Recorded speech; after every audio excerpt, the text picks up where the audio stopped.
Speculative design is design practice that perceives problems across a timeline, then sets out to build a plausible future focused on breaking barriers of the impossible to create a spectrum of preferred futures through experimentation with, what if this happens, what would come of that? The characteristics of speculative design involve shapes of the future, where we have a future that starts from the possible, then goes to the plausible, before moving on to the probable, and hopefully attain the ideal of the preferable. Although most of the time, things get stuck at the probable, since the preferable may not appeal to all at once. Emergence. How would something unanticipated and never seen before come out of something that we know? Provocation. How could the design of a future scenario arouse heightened emotions that would induce curiosity for further exploration? Narratives. What are the building blocks used for building the scenarios across space and time? Does the type of narrative matter, and how can fiction be used to augment reality? Watch the following story to see how these four concepts come together. She is a 25-year-old average Malaysian woman. One day, she decides to visit a museum in her hometown. She encounters 4 doors. A name flashes above each. Provocation is her choice. As she steps into the room, the cabinet at the center caught her attention because of the items it holds. A clay pot, a pair of miniature Petronas twin towers, a wooden chest, traditional food cover, and a clockwork doll. She's drawn to the wooden chest with bluish light coming through its crack. Inside the chest, she sees a crystal rock of light iridescent glow. There is a superficial indentation, the shape of a fingerprint. She puts her index finger there. As a holographic light projects, City glimpses a miniature city.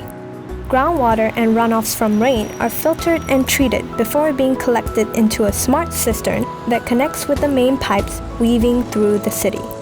The dome structure contains the energy laboratories of the city.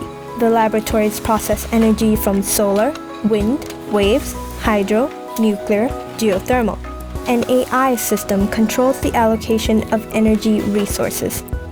The hospital resembles a collective living space. The hospital collects data to improve healthcare services. In this world, humans labor collaboratively with androids in all jobs.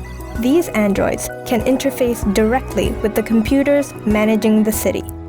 As she looks at the holographic image before her, something is flashing below. She can choose to live in this holographic universe for 24 hours. City thought, why not? Little did she know that the 24 hours would feel like a lifetime. Sleeping, waking up, preparing for work, going to work, socializing, engaging in hobbies, dating, getting married, having 3.5 children. Her life is comfortable.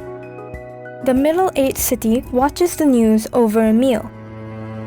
The coastlines flood. The heat wave prolongs.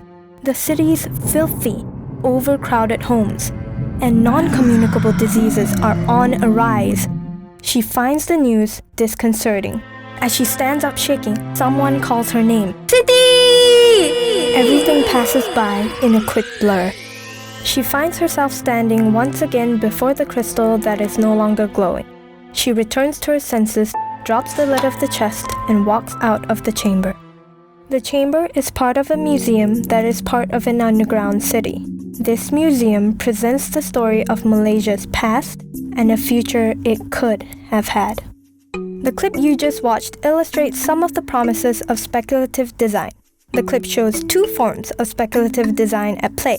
Design used to create future scenarios with the aid of fictional world building to augment the what could be, and design that prototypes a range of plausible scenarios that balance between the probable and the preferable. Neither is separable from the other.